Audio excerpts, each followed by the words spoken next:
अस्सलाम वालेकुम friends, everyday science YouTube channel की एक नई वीडियो में मैं आप लोगों को खुशामदीद कहता हूँ। 12 एक्सरसाइज का अगर हम 13वां सवाल देखें तो उसमें वो कहता है कि 10 झैल मालूमात से हिसाबी औसत मालूम करें। यहाँ पे ना उसने चार मुख्तलिफ ना कुछ हमें मालूमात दी हैं।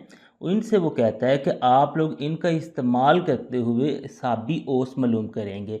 तो हिसाबी औसत मालूम करने के मुख्तलिफ फार्मूले हैं। तो ये जो हमारे पास मालूमात दी हुई हैं इनमें हमारे पास चारों जो मुख्तलिफ सवाल हैं इनमें चार मुख्तलिफ फार्मूले लगने हैं। तो हमें ना कि वो सारे फार्मूले याद होने चाहिए। जब वो सारे फार्मूले याद होंगे तो फिर हमें पता चल जाएगा कि ये जो मालूमात है ये किस फार्मूले से मुतल्लक है। वही फार्मूला हम लगाएंगे तो हम इसका ना हिसाबी औसत मालूम कर सकते हैं। चलिए हम ना कि पहले सवाल से स्टार्ट होते हैं और देखते हैं कि इसमें कौन सी मालूमात दी है, उसको हम इस्तेमाल करेंगे तो हम हिसाबी औसत मालूम कर सकते हैं। तो पहले फार्मूले में अगर हम पहले में आप लोग देखें सवाल में, उसमें उसने हमें दिया है डी बराबर है एक्स माइनस 140। उसमें उसके बाद उसने दे दिया जी सिग्मा डी ये है और एन ये है। तो इसका अगर आप लोग देखें तो हमारे पास हिसाबी औसत निकालने का एक ना मुख्तसर फार्मूला होता है। वो एक गैर ग्रोही मवाद के लिए भी होता है और ग्रोही मवाद के लिए भी होता है। तो इसमें अगर हम देखें ना तो ये जो गैर ग्रोही मवाद के लिए फार्मूला है ये यहाँ पे फिट आ रहा है। यहाँ पे हमारे पास A plus sigma D over N. यहाँ पे देखें ना सिग्मा डी दिया है और एन दिया है और ए जो होता है वो यहाँ से हमारे पास डी से निकल आएगा।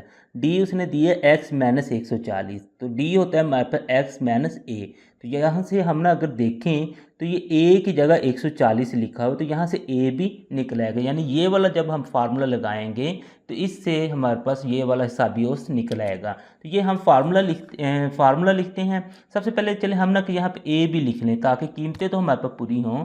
तो ए जैसे मैंने कहा था कि डी बराबर एक्स माइनस ए होता है, तो यहाँ से हमारे पास निकल आएगा जी ए बराबर है जी 140। अब हम फार्मूला लिखते हैं, उसमें कीमतें पुट करेंगे तो हमारे पास हिसाबी औसत निकल आएगी।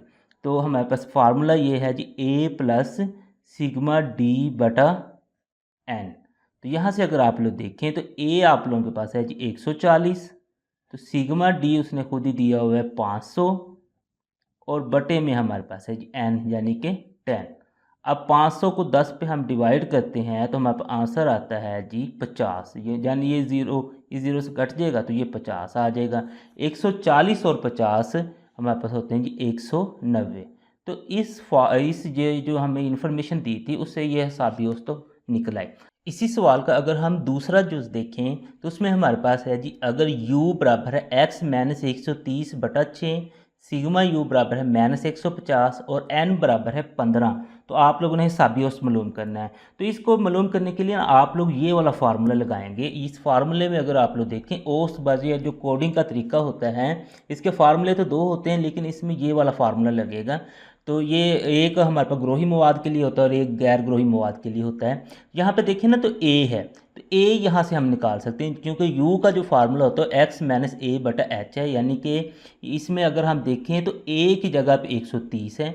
उसके बाद सिग्मा यू उसने खुद दिया है, एन भी उसने खुद दिया है और एच जो है, तो इस फार्मूले में अगर हम देखें जो एच है वो हमारे पास ना कि 6 आ जाएगा। तो ये सारी कीमतें पहले हम लिख लेते हैं, फिर फार्मूला लिखेंगे और कीमतें पुट करेंगे तो हमारे पास इसका आंसर आ जाएगा। तो सबसे पहले हम ए की कीमत हमारे पास 130 है और जो एच की कीमत है वो हमारे पास 6 है। तो अभी हम ना कि फार्मूला लिखते हैं। तो फार्मूला है जी जो हमारे पास है हिसाबी औसत का formula A plus sigma you बटा एन और मल्टीप्लाई होता है हमारे पास एच से। तो यहाँ से निकल आएगा जी ए 130 है, कीमतें सारी हमने पुट कर देनी है। सिग्मा यू जो है वो माइनस 150 है, एन जो है वो 15 है और मल्टीप्लाई हो रहा है जी ये 6 से, क्योंकि एच हमारे पास 6 है। तो अब हम आगे इसे हल करें तो 130 तो उसी तरीके से आ जाएगा, प्लस माइनस हमारे पास माइनस होगा। 150 को 6 से हमने मल्टीप्लाई करना है, तो ये कैलकुलेटर लेते हैं, 150 को 6 से मल्टीप्लाई कर देते हैं तो ये आंसर आता है 900। तो हमारे पास आ जाएगा 900 बटा 15।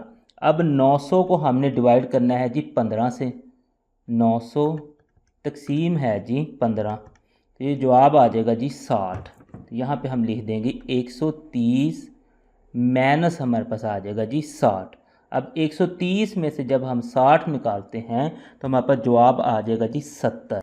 यानी कि इसका जो जवाब आया वो है 70। इसी सवाल का अगर हम तीसरा जुज़ देखें तो उसमें है जी d is equal to X minus 25, sigma F D दिया हुआ है और सिग्मा एफ दिया हुआ है। तो इसको भी अगर हम देखें तो हमारे पास जो फार्मूला है साबी औसत निकालने का मुख्तसर फार्मूला ग्रोही मवाद के लिए, ये वाला जो फार्मूला है ये इसमें फिट आ जाएगा।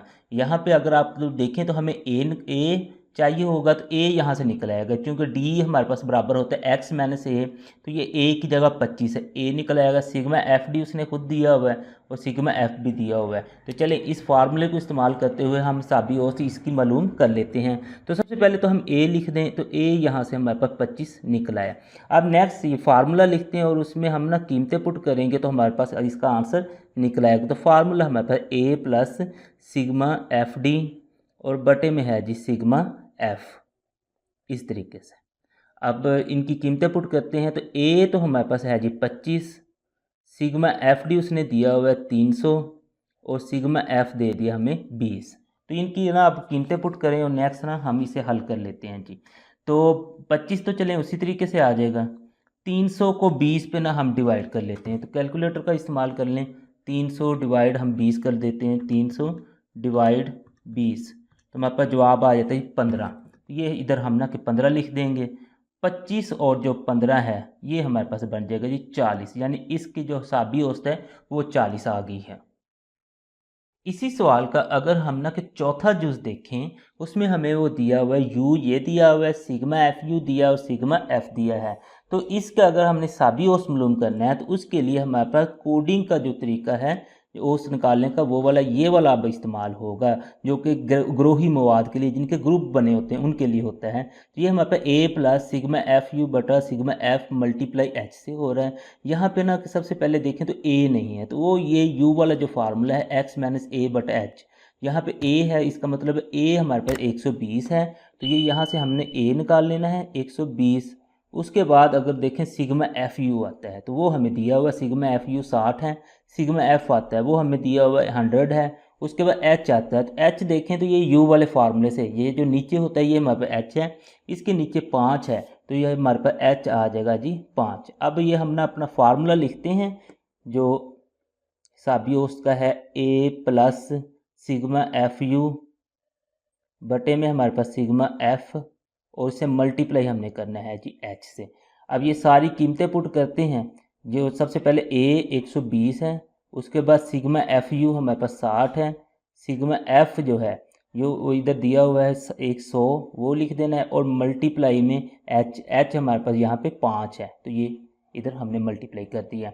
120 हमारे पास उसी तरह से आ गया। अब 60 को 5 से ज़रब दें तो 6 5 30, ये 300 आ जाएगा, बटे में हमारे पास 100 है। तो नेक्स्ट अगर इसे मज़ीद हम हल करते हैं तो 300 को अब 100 पे हमने डिवाइड करें तो 3 आंसर आता है, तो ये आ जाएगा 120 जमा 3, 120 और 3 123 है, ये इसका ना हिसाबी औसत आ जाएगा।